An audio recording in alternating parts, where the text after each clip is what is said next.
सोचो कि तुम एक कैफे में जाते हो, ड्रिंक ऑर्डर करते हो और उस ड्रिंक में एक मरी हुई स्नेल निकलती है। क्या तुम केस फाइल कर सकते हो जब मैन्युफैक्चरर से तुम्हारा कोई डायरेक्ट कॉन्ट्रैक्ट ना हो? आप कर सकते हो, बिल्कुल सही। Welcome to one of the most legendary case, Donoghue versus Stevenson. ये बात है ईयर 1928 की, जब मे डॉन्ज नाम की एक लेडी अपनी दोस्त के साथ स्कॉटलैंड के एक कैफे में गई। उसकी दोस्त ने उसके लिए जिंजर बैग की एक बॉटल ऑर्डर की जो कि ओपेक थी। ओपेक मतलब उसके अंदर का कोई भी हिस्सा नहीं दिख रहा था।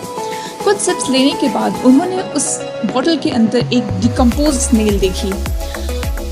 उस ड्रिंक को पीने के बाद उन्हें सीवियर स्टमक इन्फेक्शन हो गया, एंजाइटी होने लगी और वोमिटिंग।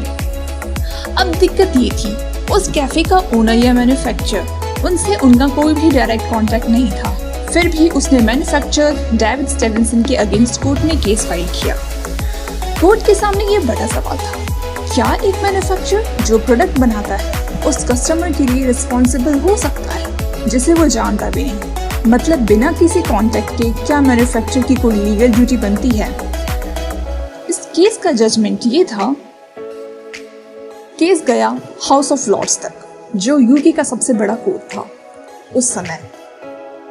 उस केस में ये कहा गया, you must take responsible care to avoid acts और omission which can reasonably foresee would be likely to injure your neighbour. यानी जो लोग आपके एक्शन से डायरेक्टली अफेक्ट हो सकते हैं, उसका ध्यान रखना आपकी लीगल ड्यूटी है। इस केस ने नेग्लिजेंस लॉ का सबसे बड़ा बेस तय किया।